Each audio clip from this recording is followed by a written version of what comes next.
She announced at dinner, "I've been cheating. I'm in love with someone else," I said. "I know." Then I revealed I'd known for days and slowly drained our joint account and secured all assets. Her lover's face when she asked him to cover her bills. Original post 35 male. I'm sitting in my new apartment, looking at my ex-wife's increasingly desperate texts, and honestly, I feel nothing but relief. Last Thursday was supposed to be our anniversary dinner. 5 years married, 7 together. I'd made reservations at her favorite Italian place. She insisted on inviting her work friend, Blake, 32, and his girlfriend, Melissa, 29. Said it would be more fun as a group. I knew why she really wanted them there. See, I'd known about the affair for exactly 11 days at that point. It started with something small. She left her iPad at home, logged into her messages. A notification popped up while I was working from home. "Can't wait to hold you again," from Blake. My first instinct was denial. Maybe it was a mistake. But then I looked. 3 months of messages, explicit photos, videos, plans to leave me once she figured out the financial situation. My personal favorite was from 2 weeks prior. "He's so clueless, lol. Still thinks I'm working late on the Henderson project." That ended a month ago. I didn't confront her. Didn't cry. Didn't throw things. I just planned. First, I consulted a divorce lawyer quietly. Learned something interesting. In our state, adultery doesn't affect asset division much, but it does affect alimony. In our joint account, legally, I could withdraw up to half without her consent. So I did. Slowly. $500 here, $1,000 there. Transferred to a new account at a different bank. Over 10 days, I moved exactly $23,000, precisely half of our joint savings. Left the rest to avoid legal complications. I also canceled my portion of our streaming services, all in my name. Changed my direct deposit to my new account. Removed her as beneficiary for my life insurance. Documented everything with screenshots and saved to 3 locations. Secured all my important documents. Stopped paying for her car insurance, it was due for renewal. Back to the dinner. We're sitting there, Blake across from me, his girlfriend Melissa looking uncomfortable. My wife Andrea, 33, is practically glowing, keeps touching Blake's arm, accidentally. Halfway through the appetizers, she puts down her fork. "I have something to tell you." Here it comes. "I've been having an affair. I'm in love with someone else. I want a divorce." The table went silent. Melissa's eyes went wide, staring at Blake. He turned pale. I took a sip of wine. "I know." Andrea blinked. "You, what?" "I've known for 11 days, since you left your iPad open to Blake's messages about how clueless I am." Blake started to speak. I held up my hand. "I've already seen the photos, the videos, the messages about your financial plan. By the way, Blake, does Melissa know you've been sleeping with Andrea for 3 months?" Melissa's gasp was Oscar-worthy. "What?" Blake stammered. "Mel, baby, it's not." "I have screenshots," I told Melissa. "Would you like me to airdrop them to you?" She stood up so fast her chair fell over. Wine went everywhere. 3 months? While we were planning our wedding? "Wedding?" Andrea's voice cracked. "You're engaged?" The look on Andrea's face. The absolute shock. The betrayal. Oh, the irony. Melissa threw her drink in Blake's face and stormed out.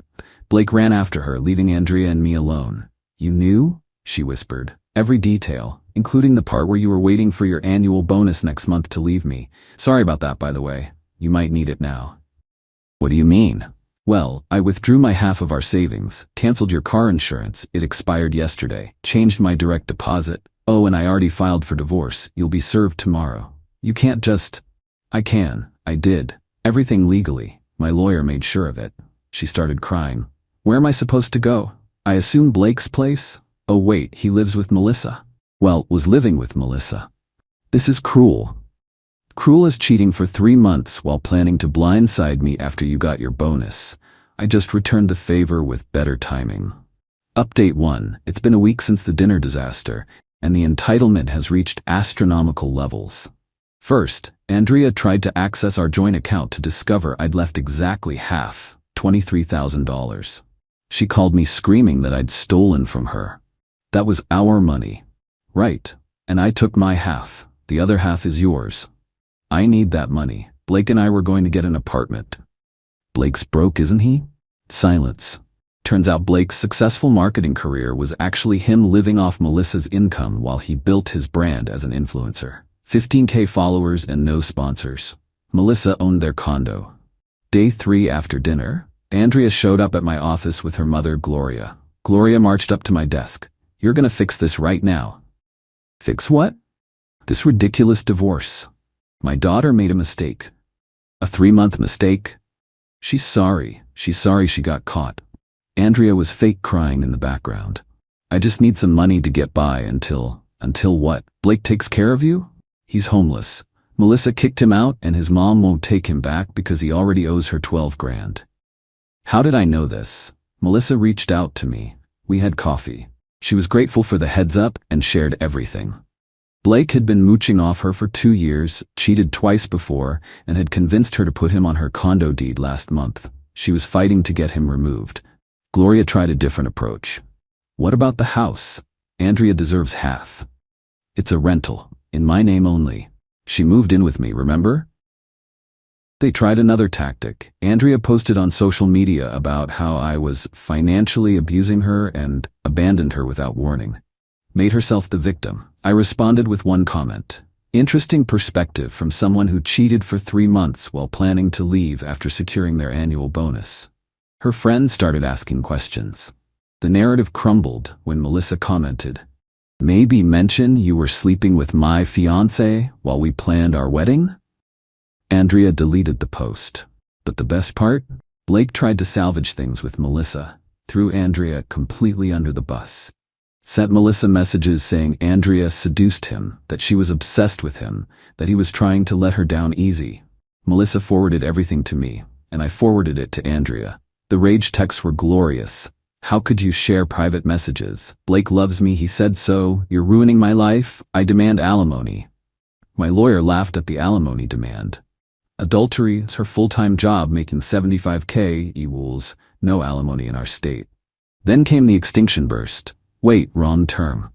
Let's call it the desperation explosion. Andrea convinced her dad, Robert, to call me.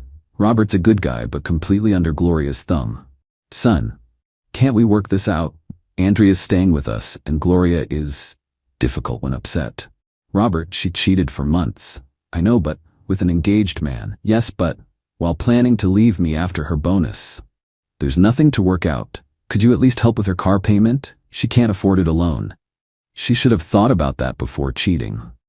Gloria says you're being vindictive. Gloria can think whatever she wants. Andrea made choices. These are consequences. Update 2. Week 2 brought new levels of delusion. Andrea tried to contest the divorce filing, claiming emotional distress and financial manipulation. Her lawyer, Gloria's friend who owed her a favor, filed a motion for emergency spousal support. The hearing was yesterday. Andrea showed up dressed like she was going to a funeral, clearly trying for the destroyed woman look. Her lawyer argued I'd orchestrated finding out about the affair to maximize financial damage. The judge actually laughed. "Counselor, are you arguing that your client's adultery is somehow the plaintiff's fault? He withdrew money knowing she would need it. Half of the marital savings, his half. Continue." They tried arguing I'd left her destitute. My lawyer presented her employment records. $75 salary, consistent employment for 4 years. Your Honor, she makes more than the median income. She's hardly destitute. The judge denied emergency support. Andrea started crying. Real tears this time. Outside the courthouse, Gloria confronted me. "You're enjoying this." "No, Gloria. I'm not enjoying any of this. I'm just not financing Andrea's affair partner lifestyle. Blake is gone." She ended it. "Because he chose Melissa when she gave him an ultimatum. I have the texts where he called Andrea a mistake and psycho stalker." Andrea heard this. "That's not true." I showed her my phone. Melissa had sent me screenshots of Blake's groveling. He'd thrown Andrea so far under the bus she was roadkill. My desperate ex won't leave me alone. She's obsessed. I only hooked up with her because she threatened to tell my boss I was harassing her. "Mel, you're the only one I love. She means nothing." Andrea grabbed my phone, saw everything. Then she did something I didn't expect. She called Blake right there. Speakerphone. "Big mistake. Baby, I can't talk right now. You said I was a psycho stalker?" "Andrea? What? No, baby, that was just to get Mel off my back. So you're using me? No. I mean, kind of, but Melissa's voice in the background. Is that her? Are you serious right now? Click. Andrea threw my phone at me. I caught it. You did this. You ruined everything. No, Andrea, you ruined everything when you decided to cheat. I just stopped paying for it. Plot twist that afternoon. Blake called Emmy. Bro, we need to talk. We have nothing to talk about. Andrea's crazy, man. She's stalking me. Can you control your woman? My woman? You mean the one you've been sleeping with for 3 months? That was a mistake. She came on to Emmy, said you were abusive, that you neglected her. I have your messages planning dates, calling her baby girl, and saying you love her. I was just, also, she's not my woman anymore. Your problem now. Come on, man, she's blowing up my phone, showing up at my mom's house. Melissa won't take me back because of her. Sounds like a you problem. Can't you take her back? Just until she calms down? The audacity. The sheer, unfiltered audacity. Blake, you slept with my wife for 3 months, and now you want me to take her back so she stops inconveniencing you? When you put it like that, I hung up. But the peak entitlement came this morning. Andrea sent me a Venmo request. $3,500. Note, for emotional damages and half of the bills. I declined it and sent her one for $3,500. Note, for 3 months of therapy I'll need after your affair. She called immediately. This isn't funny. Neither was cheating. I can't afford my life without your help. Then change your life. Blake won't even talk to me. Not my problem. I made a mistake. One mistake. 92 times. That's how many times you texted him I love you based on the screenshots. 92 mistakes. You counted? My lawyer did. For the divorce proceedings. She tried one more manipulation. I'm pregnant. My blood ran cold for exactly 2 seconds. Then logic kicked in. No, you're not. How would you know? Because you had your period last week. You left tampons on the grocery list. I could have gotten pregnant after. By who? Blake, who won't answer your calls. Or me, who hasn't touched you in 2 weeks. Silence. Also, Andrea, I had a vasectomy 2 years ago. You knew this. We discussed it extensively. You said you were thinking about it. And then I did it. Have the paperwork if you'd like to see it. She hung up. Final update. It's been a month since the dinner revelation. The divorce was finalized yesterday, uncontested, because Andrea finally realized fighting would cost more than she'd gain. Final settlement. She kept her car and the $400 month payment, her personal belongings, her half of the joint savings, $23,000. Her 401k, I didn't touch it, wasn't worth the fight. Her debt, credit cards she hid from me, totaling $18,000. I kept my sanity, my dignity, my new apartment, my full paycheck, no alimony obligations. The final straw for Andrea was when Blake and Melissa got back together. Yeah, you read that right. He convinced Melissa that Andrea was a predator who manipulated him. Melissa, desperate to save face after their wedding deposits were paid, took him back. They sent Andrea a cease and desist letter for harassment after she showed up at their condo drunk, screaming about true love. Andrea texted me, "How could Blake do this to me?" I didn't respond. Gloria called one last time. "I hope you're happy. Andrea had to move back in with us."